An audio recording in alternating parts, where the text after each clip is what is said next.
Bismillahirrahmanirrahim. Assalamualaikum warahmatullahi wabarakatuh. Pemirsa gapai kemuliaan yang dirahmati Allah, dalam ajaran Islam kemuliaan seorang perempuan tidak diukur dari rupa atau status, melainkan dari iman dan amal solehnya. Allah Azza wa Jalla menjanjikan kehidupan yang baik bagi laki-laki maupun perempuan yang beriman dan beramal. Islam datang untuk mengangkat derajat perempuan, memberi hak mereka, menjaga kehormatan, sekaligus menjadikannya mitra dalam kebaikan. Di tengah dunia yang terkadang merendahkan, Islam terus menjunjung tinggi peran dan kemuliaan perempuan.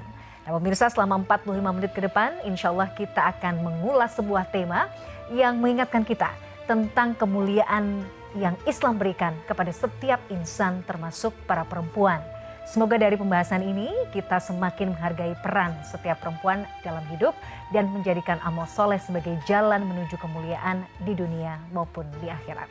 Amin ya rabbal alamin. Dan seperti biasa saya tidak sendirian, sudah hadir bersama saya di studio. Ada gurunda dan juga ayahanda kesayangan kita semua, Kiai Haji Haris Akam. Assalamualaikum Ayah. Waalaikumsalam warahmatullahi wabarakatuh. Apa kabar? Sehat, alhamdulillah. Alhamdulillah. Hari ini pagi ini kita segar sekali, hijau-hijau ya. Menyejukkan mata. Menyejukkan, Masya Allah. Katanya kan warna hijau juga warna surga ya. Iya. Betul ya, Ayah ya, Masya Allah. Tema hari ini buat saya pribadi sangat menarik terkait perempuan, kemudian kedudukan perempuan di dalam Islam itu seperti apa. Karena di tengah perkembangan zaman yang mungkin semakin maju ini, justru isu-isu atau statement-statement yang merendahkan perempuan itu juga banyak sebenarnya. Nah bagaimana kemudian kita mengembalikan posisi perempuan dalam Islam, nanti kita akan elaborasi ya. Iya. Sebelum itu saya juga ingin mengingatkan bagi Anda pemirsa yang juga memiliki pertanyaan, Anda bisa mengirimkan pertanyaan Anda berupa video melalui nomor WhatsApp yang tertera di layar kaca. Ayah, sebenarnya kalau kita bicara perempuan dalam Islam, di Al-Quran sendiri ada satu surah ya, An-Nisa, yang kemudian menjelaskan bagaimana kemudian perempuan itu kedudukannya di dalam Islam seperti apa. Dan ada banyak ayat yang lain. Tapi yang juga menarik perhatian saya, ada surat An-Nahl ayat 97 yang menjelaskan tentang kehidupan yang baik atau hayah thayyibah yang juga dijanjikan kepada perempuan. Nah bolehkah kita bahas sedikit sebenarnya makna dari hayah thayyibah ini seperti apa? Tafadhol. Baik, bismillah walhamdulillah wassalatu wassalamu ala rasulillah amma ba'du. Mbak Mila dan para pemirsa dimanapun Anda berada, mudah-mudahan di pagi hari ini kita mendapatkan keberkahan sesuai dengan doa Rasul. Amin. Amin ya rabbal alamin. Ayatnya secara tegas mengatakan, man amila salihan min zakarin au unsa falanuhyiyannahu hayatan thayyibatan. Ya. Barang siapa yang beramal soleh, baik laki-laki maupun perempuan, falanuhyiyannahu hayatan thayyibah, maka kami akan berikan kehidupan yang thayyib. Nah, apakah kehidupan yang thayyib? Ulama-ulama banyak memberikan interpretasi. Kalau di dalam tafsir Al-Qurtubi ya, dinukil pendapat dari Abdullah bin Abbas bahwa yang dimaksud hayatan thayyibah maknanya ar-rizqul halal. Jadi kalau dia beriman, laki maupun perempuan, maka Allah akan menjaga dia untuk mendapatkan selalu harta yang masuk kepadanya itu adalah rezeki yang halal. Nah, kan apakah tidak perlu diminta lagi rizqan halalan thayyiban seperti itu, kan biasanya minta rezeki yang banyak yang halal. Kalau menurut pendapat beliau ini, Ibnu Abbas sudah otomatis kalau dia menjaga amal soleh itu, maka Allah akan memberikannya itu otomatis adalah rezeki yang halal. Jadi ar-rizqul halal maknanya hayatan thayyibah. Tetapi ada penafsiran lain yang dinukil dari pendapat Hasan al-Basri. Hasan al-Basri ini dari kalangan tabi'in. Beliau mengatakan hayatan thayyibah itu maknanya qanaah. Hidup merasa cukup dengan berapapun yang diberikan oleh Allah. Ya, kehidupan yang berapapun diberikan oleh Allah, dia selalu cukup dan dia ridho dengan pemberian itu tadi itu. Itu yang dimaksud dengan hayatan thayyibah. Sehingga laki maupun perempuan maka tidak akan ada kecemburuan ketika dia melihat kenapa ya lawan gendernya kok lebih diberikan lebih, itu nggak ada. Itu yang dimaksud dengan hayatan thayyibah. Kan sekarang ini bukan cuma persaingan gender saja yang menjadi masalah. Di kalangan laki sama laki, perempuan sama perempuan juga persaingannya dahsyat betul gitu loh. Nah, tetapi Allah memberikan garis, ya, memberikan sebuah guidance yang sangat kuat sekali. Kalau dia beramal soleh, mukhlis karena Allah itu, maka ada sifat qanaah. Dia tidak akan mengukur kepada orang lain. Itu yang menarik dari hayatan thayyibah. Sepakat. Jadi sifat qanaah itu ternyata menjadi sebuah indikator sebenarnya. Bagaimana kemudian Allah merefleksikan halalan thayyiban tadi ya Pak Kiai ya. Ya, betul. Terus kemudian hayah yang kehidupan yang baik itu juga direfleksikan juga dari situ. Ya. Jadi sebenarnya itu tidak bisa dilepaskan juga, artinya kehidupan yang tadi ya tentram, damai, hidup yang diberkahi tidak bisa dilepaskan juga dengan iman dan amal soleh. Iya, karena itu bagian dari refleksi imani adalah orang itu beramalnya itu karena Allah. Ketika dia melakukannya karena Allah, maka otomatis ada pemeliharaan gitu loh.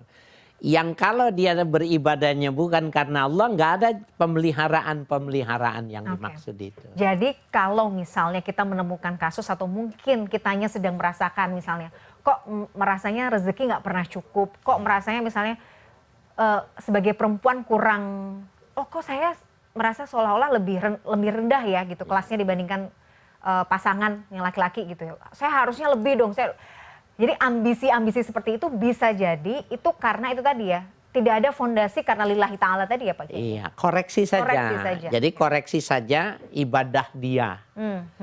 Maka dia akan perbaiki ibadahnya, dia perbaiki niatnya, dia perbaiki ya orientasi ibadahnya.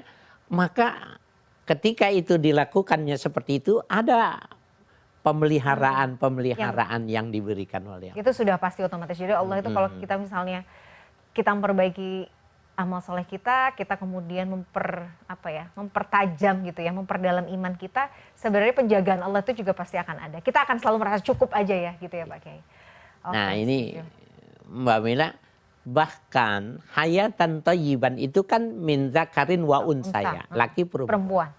Ada sebuah penafsiran bagi yang masih jomblo, ya, yang bagi jomblo, hayatan thayyiban itu maknanya bisa bermakna almar'atu salihah, istri yang soleh.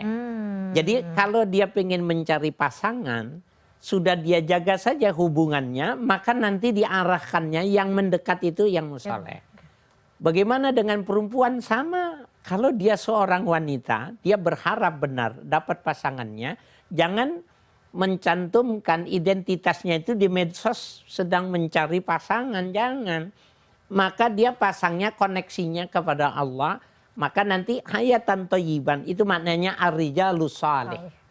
Gitu maknanya. Itu yang dimaksud dengan hayatan thayyiban. Jadi mau masih jomblo ataupun yang sudah berkeluarga, sebenarnya kuncinya cuma satu kok, amal solehnya aja dibagusnya, nanti Allah akan memberikan penjagaan-penjagaan. Hidup juga akan terasa lebih tenang. Setuju Pak Kiai. Dan ini kan yang juga menarik adalah dalam banyak surah juga disebutkan bahwa Allah itu tidak akan menyia-nyiakan amal, baik laki-laki dan juga perempuan. Jadi kesannya kan seolah-olah kok kayaknya ada anggapan bahwa perempuan itu dalam Islam seolah menjadi kelas kedua gitu ya. Jadi apa-apa kok selalu laki-laki, apa-apa selalu laki-laki. Padahal sejujurnya atau sebenarnya justru amal solehnya perempuan itu juga tidak kalah besarnya juga ya Pak Kiai ya dibandingkan dengan laki-laki. Iya, dan itu dinyatakan di dalam Al-Quran secara tegas. Annila udi'u amala amilin min zakarin au unsa. Kami tidak akan menyia-nyiakan amal yang dilakukan oleh laki-laki maupun perempuan. Itu di dalam tafsir itu bahwa amalun nisa bi asyriha karrijal. Bahwa pahala bagi seorang wanita itu balasannya 10 kali lipat seperti halnya diberikan kepada laki-laki. Enggak ada perbedaannya. Nilainya, kehidupannya adalah atqakum, yang terbaik di antara kalian yang takwa. Balasannya sama-sama 10. Jadi hanya manusia saja. Jadi sejarah tentang kemanusiaan itu ada persaingan dalam peradaban. Ya, jadi dulu dalam peradaban itu memang kan laki-laki jago perang. Iya. Pandai memanfaatkan alat perang. Sehingga wanita itu yang tenaganya tidak kuat. Ya, kemudian banyak hal faktornya tidak menyebabkan seterengginasnya kaum laki-laki. Maka itu yang menyebabkan persaingan peradaban itu ada second man, ada orang yang kedua. Padahal sebenarnya Islam tidak menyetujui pemahaman itu. Kedudukan Islam sebenarnya ya, kedudukan perempuan di mata Islam juga sebenarnya juga sangat dimuliakan ya Pak Kiai. Iya, betul. Beberapa poin mungkin bisa disebutkan Pak Kiai. Apa yang membuat, kadang-kadang kan itu tadi ya, kita tuh suka ngerasa kadang, aduh kalau jadi perempuan tuh kalau sudah menikah, kayaknya kerjanya harus di rumah, harus nurut sama suami, harus ini, terbatas gini-gini. Bagaimana dengan anggapan seperti itu Pak Kiai? Yang seolah-olah kayaknya norma-norma agama tuh justru mengekang perempuan gitu. Saya melihat justru jadi wanita itu adalah kasih sayang Allah. Oh, Masya Allah. Ya. Wanita itu adalah kasih sayang Allah. Kenapa? Karena dia kalau mau masuk surga itu cuma 4 syaratnya. Tidak sama dengan laki-laki. Kalau laki-laki mau masuk surga itu harus punya prestasi baru bisa masuk surga. Kalau tidak ada prestasinya dia nggak bisa masuk surga. Wanita cuma 4. Iza sholat khamsaha, dia sholat 5 waktu. Ya, wa shomat ramadhana, puasa Ramadan. Wa hafizat farjaha, dia pelihara kehormatannya. Nah yang keempat, wa mautuha iza matat wa zaujuha radin anha, ketika dia meninggal suaminya ridho, udah selesai. Karena komunikasinya dia lebih banyak kepada suami, cuma tanya aja suaminya. Kamu ridho dengan kehidupan selama ini istrimu padamu? Ridho, udah selesai. Jadi betapa melihat wanita menurut saya itu adalah makhluk kesayangan Allah. Oh, Masya Allah, betul. Kenapa mudah sekali dia masuk surga?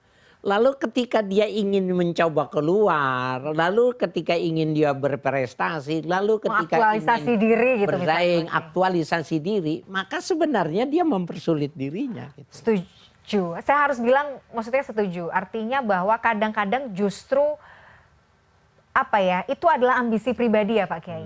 Belum tentu itu sejatinya apa yang Allah mau kan gitu. Karena bisa jadi itu malah ambisi pribadi sebenarnya. Itu menarik sih, nanti kita bahas Pak Kiai. Tapi kita jeda dulu ya Pak Kiai ya. Pemirsa, pembahasan kita sangat menarik, tapi kita harus jeda dulu. Jangan kemana-mana, Gapai Kemuliaan masih akan kembali setelah yang satu ini.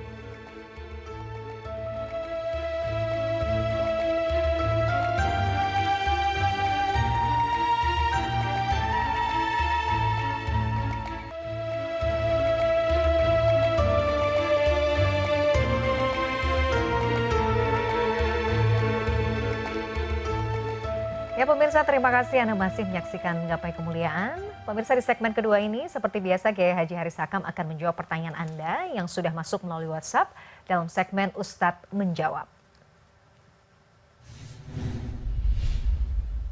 Dan pertanyaan kali ini yang sudah masuk datang dari Syifaul Qalbi yang sedang menempuh pendidikan di Turki. Masya Allah, kita akan simak bersama pertanyaannya. Assalamualaikum warahmatullahi wabarakatuh. Nama saya Syifaul Qalbi, mahasiswi Indonesia di Turki. Saya ingin mengajukan pertanyaan pertama, yaitu Islam memuliakan perempuan. Pertanyaannya bahwa apa yang dimaksud dengan memuliakan perempuan? Bukankah secara hakiki emang wanita itu tidak sama dengan laki-laki? Lalu kalau dinyatakan bahwa wanita itu dimuliakan, pada sisi yang bagaimana? Pertanyaan yang kedua Ustadz, saya selaku wanita, yakni mahasiswi Indonesia yang saat ini menempuh studi di Turki, kerap mempertanyakan apakah hal ini tetap berada dalam bingkai syariat. Sebab dalam agama, khususnya dalam pernikahan, tanggung jawab lebih banyak diletakkan pada suami. Nah, lantas bagaimana memberikan makna usaha bagi wanita harus sesuai atau seimbang dengan laki-laki dalam pencapaian, tetapi tidak melanggar dalam syariat. Demikian Ustadz. Assalamualaikum warahmatullahi wabarakatuh. Waalaikumsalam warahmatullahi wabarakatuh. Terima kasih Adinda Syifaul Qalbi ini, Masya Allah ya. Pak Kiai sedang menempuh pendidikan di Turki, tapi menjadi penonton setia Gapai Kemuliaan. Ini kita sudah kelasnya udah mancanegara nih. Dari mana-mana Pak Kiai. Oke, kita bahas pertanyaannya. Yang pertama adalah yang dimaksud dengan memuliakan perempuan itu seperti apa Pak Kiai? Itu yang singkatnya pertanyaan yang pertama. Yang kedua adalah dalam konteks Adinda Syifa ini ya, dia kan seorang perempuan sedang menempuh pendidikan di luar negeri, mungkin juga sendiri. Apakah ini juga masih sesuai dengan koridor syariat? Apalagi misalnya nanti dalam pernikahan tuh kan tanggung jawab seolah-olah itu lebih banyak dibebankan kepada laki-laki. Apakah itu juga masih masuk dalam kategori yang kemudian kita bahas bagaimana kemudian Islam memuliakan perempuan? Silahkan Pak Kiai. Baik, terima kasih ya Adik Syifa. Pertama bahwa apa yang memuliakan di dalam Islam itu mesti dilihat dengan perbandingan yang dimaksud. Jadi kalau ditanya sejauh mana atau bagaimana Islam memuliakan Islam, maka dengan cara memperbandingkan dengan sebelum adanya Islam. Oke, sepakat. Maka dengan di situ kita bisa melihat kemuliaan itu begitu sangat luar biasa agama yang dibawa oleh Nabi Muhammad ini. Sejarah mencatat di Mesir itu bahwa laki-laki pejabat, laki-laki yang memiliki kedudukan, kepala-kepala suku itu memiliki istri itu sampai puluhan. Bahkan ya ratu di Mesir pada waktu itu dia wanita tetapi punya selir laki-laki yang begitu banyak.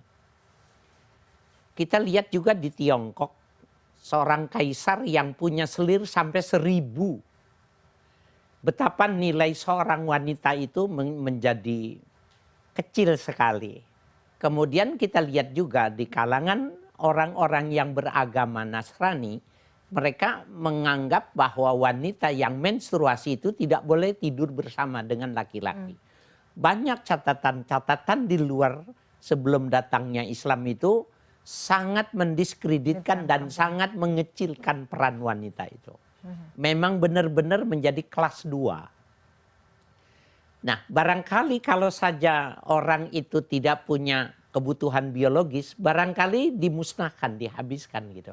Jadi karena memang laki-laki pada waktu itu masih membutuhkan, maka masih ada perhitungannya. Tetapi ketika Islam datang, bahwa wanita itu memang diberikan porsinya itu ternyata terbalik. Kedudukan wanita itu lebih besar dari kedudukannya laki-laki. Mana kita lihat kalau dia bilang al-jannatu tahta aqdamil ummahat. Sorga itu di bawah telapak kakinya ibu. Mana nilai seorang laki-laki yang hebat katanya itu di medan perang seperti itu, yang katanya jago mencari uang itu, pada waktu itu dia sangat ditentukan oleh ibunya. Ini kan menunjukkan bahwa sebuah hal yang sangat luar biasa. Saya mau mengingatkan ini Mbak Milan dan para pemirsa, kita pernah membahas tapi punya korelasi bahasan yang bagus. Ketika ada seorang sahabat Nabi bertanya kepada Nabi, ya, man ahakkun nas an sahabati, siapakah manusia yang lebih berhak untuk aku gauli, aku perlakukan baik itu. Maka Nabi mengatakan ummuk, ibumu. Dan Nabi mengatakannya itu 3 kali. Setelah 3 kali baru Nabi mengatakan abuk, ayahmu. Ada sebuah penelitian yang dilakukan oleh orang Jepang, ahli biologi, bahwa kalimat diskriminatif yang diucapkan Muhammad itu menarik buat dia gitu loh.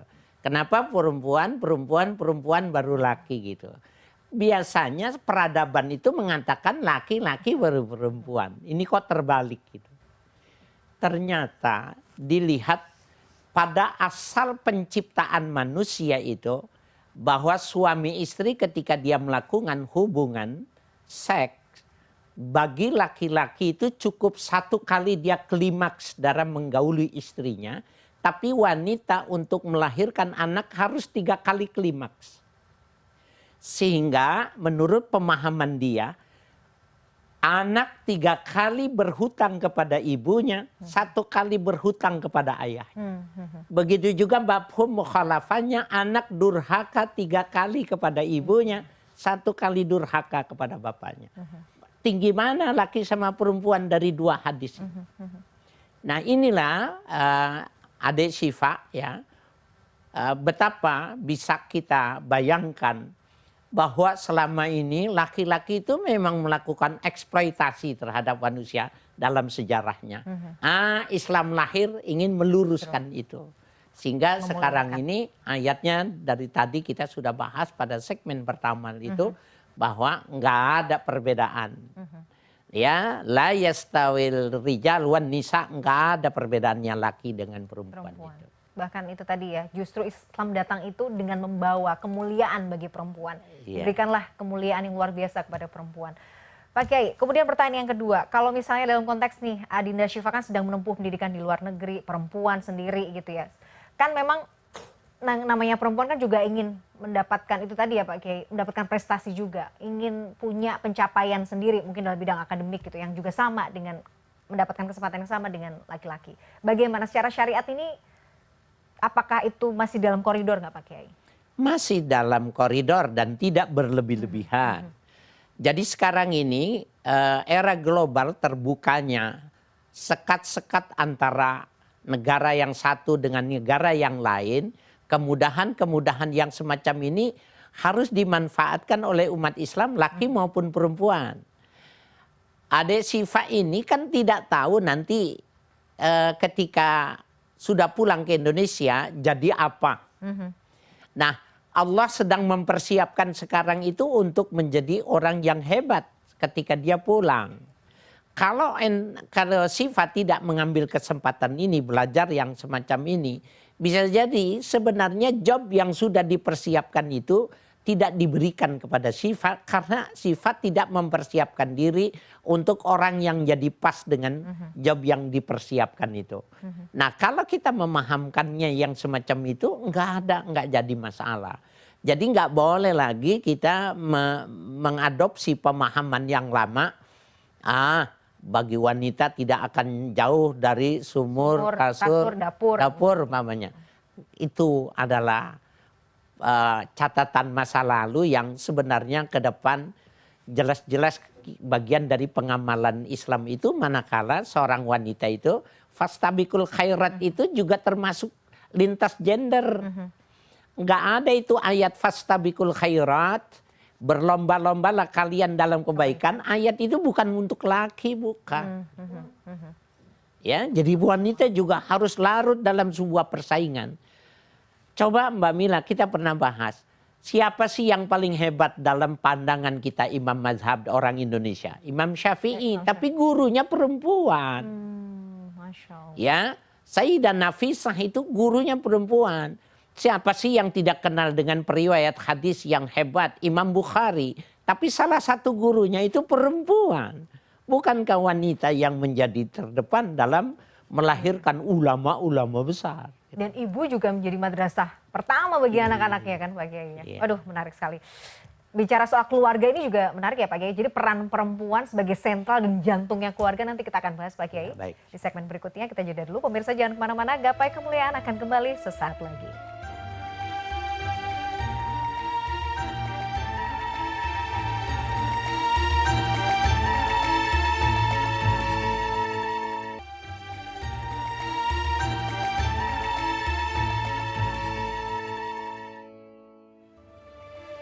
Pemirsa, terima kasih Anda masih menyaksikan Gapai Kemuliaan dalam episode Islam Memuliakan Perempuan. Pak Kiai, dalam era sekarang ya, masa kini gitu ya, jadi kan karena keterbukaan informasi, kebebasan berpikir, ini kan luar biasa banyak sekali pemikiran-pemikiran yang juga kemudian bisa dengan mudah kita adopsi. Salah satunya misalnya soal kesetaraan gender atau gender equality, yang kemudian banyak dibenturkan dengan nilai-nilai Islam. Seolah-olah kalau misalnya kita memegang nilai-nilai Islam, artinya kita tidak menjunjung tinggi kesetaraan gender. Nah, apa yang salah sebenarnya dari pemahaman seperti ini, Pak Kiai? Iya, secara harfiah itu tidak proporsional. Begini maksudnya. Kita lihat sejarah yang ditulis di dalam Al-Quran. Ketika Nabi Zakaria ya bernazar bahwa anak yang nanti dilahirkan itu akan mengabdikan pada Baitul Maqdis. Tetapi yang lahir perempuan. Maryam itu. Bukan laki-laki. Al-Quran menceritakan walaitsa dzakaru kal unsa. Tidaklah laki-laki itu sama dengan perempuan. Itu perkataan di dalam Al-Quran itu menegaskan ya Allah yang memberikan jawaban bahwa sebenarnya untuk mengabdi kepada Baitul Maqdis itu nggak mesti laki. Karena ternyata wanita lah yang menjadi alat untuk melahirkan Isa dan Isa menjadi penolong terhadap Baitul Maqdis. Itu jadi ada lompatan dari sebuah Allah bermaksud memberikan kepada seorang wanita. Nah, kalau dia bilang laisa dzakaru kal unsa, tidak sama laki dengan perempuan, maka persamaan gender itu jangan fisik. Bukan fisikal. Karena kalau persaingannya itu adalah persaingan dalam pengertian intelektual, kemampuan di dalam ya beribadah dan lain sebagainya nggak ada masalah. Karena prinsipnya tadi seperti saya sudah bacakan itu fastabiqul khairat adalah prinsip bagi orang Islam laki maupun perempuan. Tetapi kalau penekanannya, titik tekanannya, kalau laki bisa kenapa perempuan nggak bisa? Kalau laki-laki dapat gaji sekian, kenapa wanita tidak? Nggak boleh, itu namanya penjajahan. Maka itu harus dikoreksi karena memang nggak mungkin. Secara fisik itu tidak mungkin sama. Dan Al-Quran yang mengatakan itu. Walaitsa dzakaru kal unsa. Jadi kita harus paham betul bahwa memang secara kodrati perempuan dan laki-laki berbeda. Iya. Tanggung jawab dan haknya pun juga Allah sudah Kasih masing-masing. Sesuai porsinya ya Pak Kiai. Jangan kemudian kita bahasanya kan kalau laki-laki suruh ngangkat beban 100 kilo, masa iya perempuan juga suruh sama? Kan bukan, artinya kan bukan harus sama. Tapi kemudian Allah menetapkan itu sesuai dengan porsinya dan kemampuan bagi masing-masing kan Pak Kiai. Iya, Al-Quran mengatakan walir rijali nasibun mimmak tasabun. Mimma tasak ya. Bagi laki-laki mereka mendapatkan bagian dari apa yang dilakukan. Walin nisa'i nasibun mimma kasabna, dan bagi wanita itu mereka mendapat bagian dari apa yang mereka lakukan. Itu ulama-ulama mengatakan bahwa pembagiannya itu udah proporsional. Nggak ada yang lebih proporsional dari pembagian yang Allah sudah tentukan. Dulu Nabi pernah membagikan zakat, bagian zakat, kemudian membagi ghanimah, hasil pembagian perang gitu. Ada di antara mereka yang datang kepada Nabi dan protes. Sambil berdiri mengatakan, kau tidak adil ya Muhammad. Kenapa kami dibagi sekian, sementara yang lain sekian, yang itu segini, yang itu segitu. Nabi dari sisi kemanusiaannya itu tersentuh juga. Sehingga Nabi mengatakan, adakah orang yang lebih adil selain dari Rasulullah? Nah, karena dia cuma melihat dari nominalnya barangkali. Yang dia lihat dari angkanya. Tanpa mesti melihat bahwa adil itu dilihat dulu. Adil dalam pengertian yang mana. Kalau adilnya adil yang distributif, maka tidak akan sama orang yang tukang masak dengan orang yang cavalry yang di depan yang mempertaruhkan nyawa. Nggak mungkin disamakan, justru disamakan menjadi tidak adil. Rasulullah itu tadi. Nah begitu juga ketika Allah mengatakan bagi laki-laki sudah ada bagiannya, bagi wanita sudah ada bagiannya. Itu adalah sesuatu yang proporsional. Jadi kalau mau diartikan persamaan gender itu adalah nilai kehidupan, kita setuju. Ya, jadi value ya, ya, bukan hanya sekedar kuantiti ya Pak Kiai. Ya. Nah kalau kemudian misalnya soal pembagian waris nih Pak Kiai, kan mungkin banyak, kenapa sih bagian laki-laki harus 2 kali bagian perempuan? Kalau perempuan 1, laki-laki 2. Sebenarnya hikmahnya tuh apa sih kemudian Allah itu memberikan hukum seperti ini? Kenapa nggak sama aja gitu? Perempuan laki-laki ya sama-sama dapat 1 atau sama-sama dapat 2? Kenapa Pak Kiai? Ya ini menarik nih para pemirsa, pelan-pelan ya mencernanya. Jangan sampai saya salah, terbawa emosi, kemudian para pemirsa juga tidak serius. Hukum yang diturunkan oleh Al-Quran itu berdasarkan kondisi objektif. Diturunkan berdasarkan budaya yang berlaku pada masyarakat setempat. Yang pada waktu itu dengan sekarang tidak sama. Tetapi bukan berarti kita bisa merubah sesuatu yang tidak sama budayanya. Kita secara jujur akan mengatakan tuh begini. Dulu tidak ada lahan pekerjaan yang seperti sekarang bagi kaum wanita. Maka wanita itu ketika dia sudah bagus di rumah tangga, maka dia sudah berhasil melahirkan pejuang-pejuang. Jadi dia melahirkan pejuang, dia melahirkan guru, dia melahirkan ulama, dia yang melahirkan ya kehebatan-kehebatan anak manusia, sampai situ saja. Nah, kalau begitu maka tanggung jawab itu ada pada laki-laki, sehingga laki-laki diberikan porsi yang lebih. Lidzakari mislu hazzil unsayain. Bagian satu laki-laki itu, dua bagiannya perempuan. Kenapa? Kondisi objektifnya semacam itu. Ini analisa budayanya, analisa psikologinya semacam itu. Kalau begitu kita nggak usah pakai lagi, karena sekarang yang cari uang bukan cuma laki-laki. Wanita bahkan prestasinya berapa banyak, presiden, perdana menteri, direktur utama wanita. Kalau begitu ayat itu tidak boleh digunakan lagi dong, karena tidak sesuai dengan kondisi objektif. Bukan, itu juga kesombongan intelektual. Nah, dalam hukum Islam ini nggak boleh dirubah. Yang boleh dirubah dengan menggunakan cara yang lain sehingga keinginan kondisi objektifnya itu terlampaui. Nah, hukum waris itu bukan satu-satunya ayat yang menyatakan itu. Tetapi di beberapa hadis sahih diriwayatkan bahwa hak bagi seorang ayah ketika dia masih hidup itu untuk membagikan apa yang dia punya berdasarkan wasiat.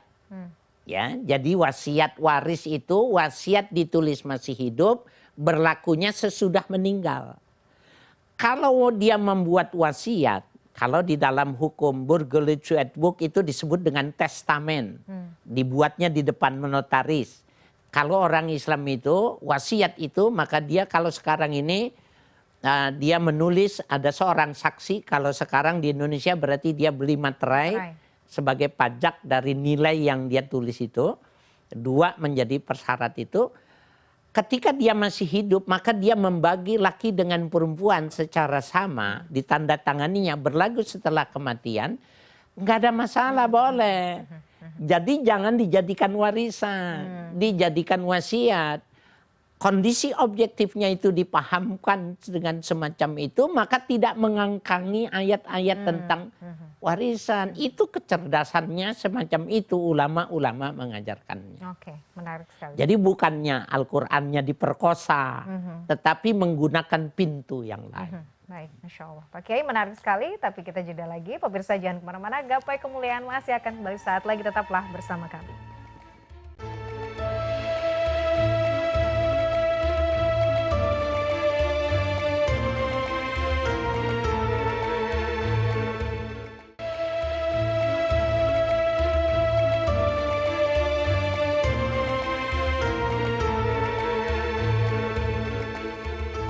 Pemirsa, terima kasih Anda masih menyaksikan Gapai Kemuliaan dalam episode Islam Memuliakan Perempuan. Nah, Pak Kiai, bagaimana kemudian kita sebagai seorang perempuan itu merasa kadang-kadang kita suka rendah diri gitu. Merasa, apalagi sesimpel misalnya menjadi ibu rumah tangga. Kadang-kadang tuh kita suka ngerasa minder gitu. Ketemu sama mungkin teman-teman yang lain yang punya karir di luar sana gitu ya, sebagai ibu pekerja. Oh, cuma di rumah aja ya ngurusin anak, seolah-olah. Saya tahu sih sebenarnya, maksudnya tidak ada yang salah dengan ibu rumah tangga, tapi kadang-kadang tuh ada rasa minder juga di hati. Oh iya ya, cuma di rumah aja ya. Oh iya, cuma ngurusin anak. Bagaimana kemudian Islam itu memberikan pemahaman dan memberikan semacam kenyamanan bahwa nggak masalah jadi ibu rumah tangga tuh justru juga mempunyai pahala yang besar. Atau sebaliknya, misalnya ada ibu yang bekerja, dia merasa kayaknya aduh saya nggak bisa mendampingi anak ya. Seolah-olah judgement sosial itu selalu diberikan dan disorot kepada perempuan gitu. Bagaimana baiknya Pak Kiai? Iya, memang sepertinya seperti itu. Tetapi sesungguhnya bukan persis seperti yang Mbak Mila katakan. Jadi kalau di sebuah perusahaan direktur itu pakai dasi, datangnya tuh siang. Datangnya siang cuma sebentar, kemudian dia udah pulang gitu. Tapi gajinya besar. Iya. Jadi omongan. Sementara pekerja-pekerja kasar itu datangnya dari jam 6, jam 7 sudah masuk. Pulangnya jam 5 sore. Gajinya seberapa? Lah, kalau seandainya laki dengan perempuan, laki pekerja kasar, wanita itu pekerja halus. Kok bisa lebih pekerja halus lebih rendah dari pekerja kasar? Cara pandangnya gimana gitu loh. Justru kembali lagi pada penilaian awal. Sebenarnya wanita itu adalah kekasih Tuhan, kasih sayang Tuhan. Dia kerjanya nggak boleh banyak-banyak. Nggak boleh capek-capek. Nggak boleh capek-capek. Bahkan dia dikasih tubuh itu menjadi perhiasan. Iya. Ya, dia disuruh dandan, dia disuruh bersolek, dia suruh tampil manis, suruh bagus. Bukankah lebih enteng sementara masuk surganya cuma 4 syarat? Kok udah dikasih enteng maunya Pasti yang berat? Maunya berat gitu kadang-kadang. Jadi terbalik-balik gitu Mbak Mila gitu. Enggak, jadi orang Islam itu punya pendirian. Dan yang diatur di dalam Al-Quran itu, itulah yang terbaik. Ya. Jadi bagi perempuan misalnya sebenarnya dengan apa ya, kadang-kadang kan begini ya, kita ada semacam tuntutan yang mungkin ego sendiri ya, ego sebagai seorang manusia gitu ya, perempuan, bahwa saya kan juga mau nih diakui, saya juga punya kapabilitas yang sama, atau mungkin saya bahkan lebih mampu dibandingkan misalnya lelaki yang lain gitu ya, saya punya nilai yang lebih gitu. Kadang-kadang ingin mendapatkan apa ya, penghargaan dari orang itu justru di luar. Nah sebenarnya dalam Islam itu targetnya sebagai seorang perempuan tuh seperti apa sih Pak Kiai? Seharusnya Allah tuh pengen kita tuh sebagai seorang muslimah tuh yang seperti apa? Fokus kita tuh harus di mana Pak Kiai? Iya. Jadi fungsikan ya gender itu berdasarkan proporsinya. Jadi begini Mbak Mela, coba kita lihat secara objektif. Kalau dia berhasil dalam dunia politik mamanya, coba lihat keluarganya. Tidak sebagus dengan orang yang di rumah. Memang dia punya prestasi seperti laki-laki, ada istilah rijalun nisa. Ya, jadi laki-lakinya perempuan gitu. Kalau dia berhasil dalam usaha, maka ukurannya itu bukan dari prestasi yang dia punya, tetapi secara global dari keseluruhan dari kehidupan dia bersama suami dan bersama anaknya. Jadi fokus. Harus jujurnya itu. Jadi nggak bisa dikatakan ibu rumah tangga itu derajatnya lebih rendah ketimbang umpamanya perdana menteri gitu. Mana coba perdana menteri mana yang wanita itu kemudian anaknya punya prestasi. Atau jarang lah boleh dikatakan bahwa keberhasilan dalam dunia yang itu adalah dunia pada umumnya, kemudian dia lakukan itu, maka dia ada ruang kosong yang dia nggak bisa mengisinya. Nah, ruang kosong yang dia tidak mengisinya itu beresiko ketika itu diisi orang lain. Jangan heran Mbak Mila ketika ternyata seorang suami itu lebih memilih pembantunya dan dia meninggalkan istri dengan pekerjaannya itu, dia lebih asik dengan istrinya karena memang anaknya lebih dekat kepada pembantunya. Lalu itu untuk menjadi sebuah ukuran umpamanya. Ya, tergantung ya. Jadi fokus kita sebenarnya adalah yang Allah mau dari kita sebagai seorang muslimah ini adalah kita tuh sebenarnya memang jantungnya keluarga. Jadi keluarga kita harus jadi intinya dari keluarga ya Pak Kiai ya. Iya. Harus yang ngurus anak, ngurus suami, kita membimbing mereka, membersamai mereka ya. Justru itu prestasi puncak itu justru di situ ya. Bukan dengan penilaian-penilaian yang di luar, bahasanya di luar rumah nggak sih Pak Kiai? Ya, sekarang gini Mbak Mila, ada komparasi yang mirip ya. Kalau dalam kesebelasan, kita anggap tuh kan suami itu kesebelasan ya. Yang memasukkan gol itu bukan dia yang jadi pahlawan. Bahwa yang namanya bek kanan, bek kiri, penyerang, ya termasuk kiper adalah orang yang sangat punya kedudukan yang sama. Bukan kemenangan karena diukur dengan golnya itu, tetapi tidak bobol bola ke sarang, itu juga memberi pesan yang besar. Gitu.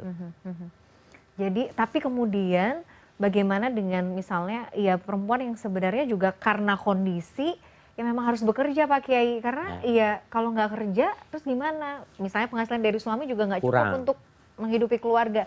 Itu juga luar biasa ya Pak Kiai, ya bagian dari bagaimana perempuan juga ingin membantu gitu loh. Nah, kalau posisi itu, maka dia dapat 2 pahala. Masya Allah, Masya Allah. Pahala karena memang dia menjalankan tugas ya sebagai fitriyahnya dia, tetapi dia juga membantu menghidupkan roda keluarganya. Dia dapat 2 bagian.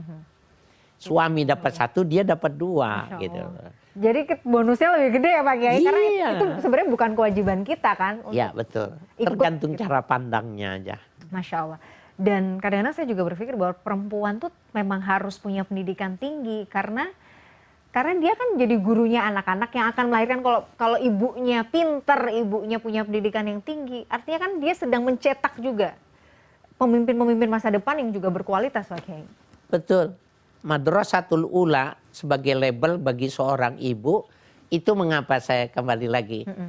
Pahala ibu lebih besar dari seorang suami itu, dari seorang ayah itu, karena dia 3 kali hutang kepada ibunya. Karena ibunya lah yang mengajarkan nilai-nilai dasar pertama kali. Bukan ayahnya, karena ayahnya keluar rumah. Dari pagi pulangnya malam sudah capek. Ayahnya itu cuma basa-basi kok sama anaknya itu. Ya, tetapi kalau ibunya nggak basa-basi, memang dia sayang sama anaknya. Jadi kalau seorang anak melakukan kebaikan dengan berkat bimbingan ibunya dapatnya 3, bapaknya cuma 1.